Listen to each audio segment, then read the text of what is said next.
Hi guys, it's me, Susan. We are on day 74 of the Cancer Club. I don't have any cancer issues to report tonight, but I'm going to keep calling it the Cancer Club until March 17th, when I hopefully will find out if it's the Remission Cancer Club or whatever we're going to call it at that time. What I wanted to talk about tonight was some observations that I've made about the behavior changes that we've been talking about over the last couple of weeks. It's now mid-January. Basically 2 full weeks have gone by since the time when a lot of people make decisions about changing habits in their lives, and it's fine. It doesn't need to be the beginning of January. Of course it can be. With my method that I've been talking to you about, the 3-chunk method, it can be any day of the week you can start over, and to me that makes a big difference.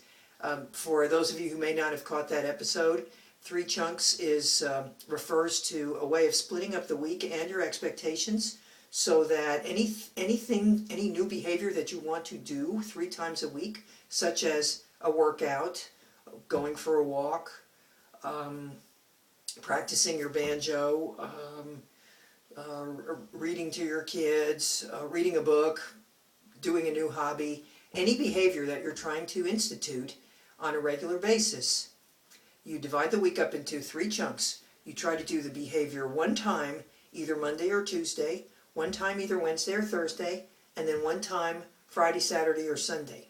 The system leaves you with flexibility, so if you don't do it the first day, you can get to it the second day. The motivation the second day is a little bit stronger because you know that you passed up the first day. Motivation for doing it the first day is that you don't have to even think about it on the second day. But if all else fails and you don't do it either day, you start again the very next day. I've had a lot of people talking to me about expectations, and I think it's really important.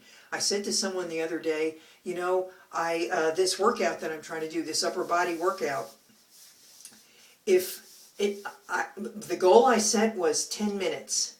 Now, and I have some music that is timed. It goes longer than 10 minutes, but 10 minutes was my goal initially. That was what I did. I quit at 10 minutes. I have now added a little bit of a warm-up, and I'm going a little bit beyond 10 minutes. Tonight I went 13 minutes.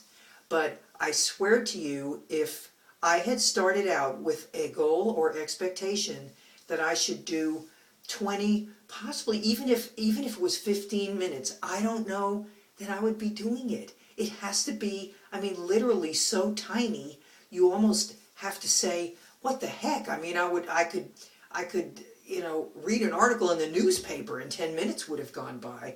It has to be so short as to feel easy, really easy. And I'm not ashamed of that, because I really think if it being too much of a change to sustain is why a lot of people don't stick with some of the changes that they want to make. I've had several people in talking about behaviors they want to change this week, specifically exercise, talking about 30 to 45 minutes they want to do. And you know, good luck with that. I hope you do that.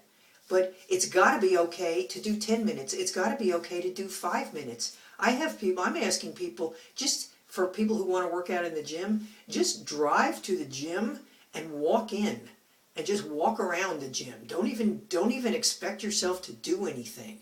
If you're moved to do something, terrific. The smaller you make your goal, the more likely you are to get to it, and then you're going to get to feel good.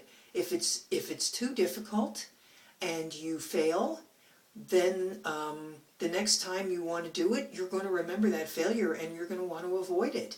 It's going to feel more difficult. So that's the way I think you really have to approach goals. And I'll give you another example. This is the other thing I wanted to tell you about tonight. Trying to change, because I crossed over my red line. That's the other thing I talked to you about, is a way to characterize your weight in terms of weight loss goals, where you have where you are right now, and that's your red line. And from the red line down 5 pounds is the realm you want to be in. So it's a matter of losing 1, 2, 3, or 4 pounds. Okay, we're not talking about the whole 80 pounds that you want to lose, okay? We're talking about pick your red line. That's the line over which we don't go. If we go over it, that's the signal to do some fairly serious, mindful, not deprivation, but just substitutions, a little bit more self-control. Anybody can manage a little self-control for a little while, you know? Managing enough self-control to get from 1 pound over your red line to on your red line or 1 pound below, that doesn't take that much self-control. You can do that probably in several days, okay, if you really pay attention to it. But if you're focused on, geez, I've got to lose, 50 pounds and I only lost a pound this week, it's going to really screw it up. So I want to tell you how I'm doing that, because I got, at my worst this past week, I was 3 pounds over the red line. And rather than panicking, there's no point in that. It doesn't help at all. It's just like, okay, I've been slacking a little, I've been snacking a little, more than I should. I think during the cancer treatment I got a little self-indulgent, but also I seem to lose a lot of weight.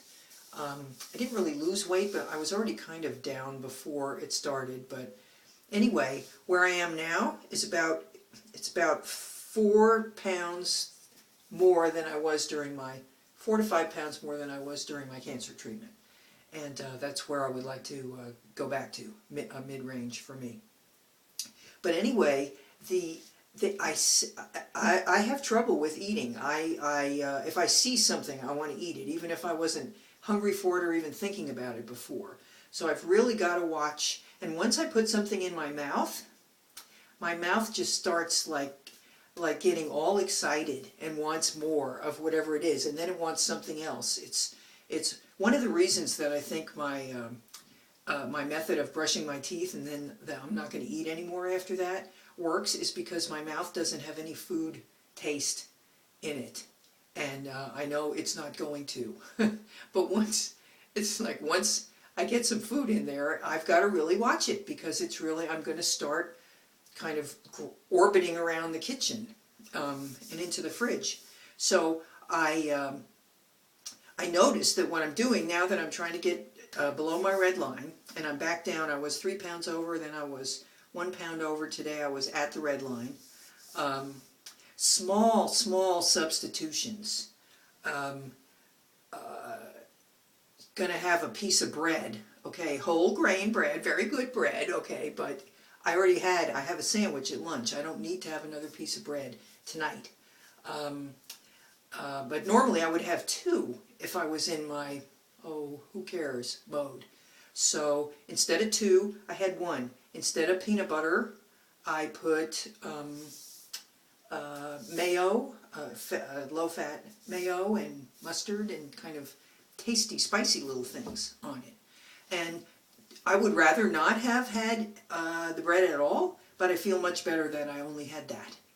And there was some other small thing that I did, a small substitution. One of it wasn't a substitution, it was just go out of the kitchen. I was just getting ready to grab something else. And part of the thought that allowed me to leave the kitchen was, I don't have to do this forever.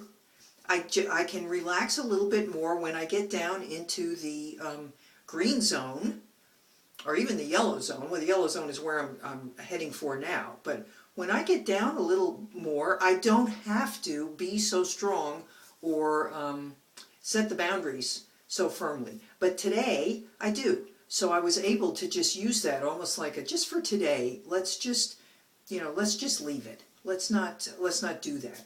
I was going to put cheese on something, and I said, let's just leave it off, So those kind of little changes, I think no change is too small to count as a valuable change and a way of teaching yourself, I can do something different. Okay, so that's my sort of, itty-bitty progress. I hope you're doing the same if you're working on some things. A lot of you have contacted me and told me that you are working on behavior change, and And some of the things we're talking about here are helping you, and I'm real glad for that. So keep letting me know how it's going, and I'll keep letting you know how I'm doing. So far the accountability to you all has been really helpful to me, and I appreciate that. And I'm so grateful for all the contact that I'm receiving and all the encouragement. It really means a lot to me, and I thank you so much. So until the next time I see you, I wish that you will live well, laugh often, and love much. And I love you, and I'll see you soon on the Cancer Club. Bye now.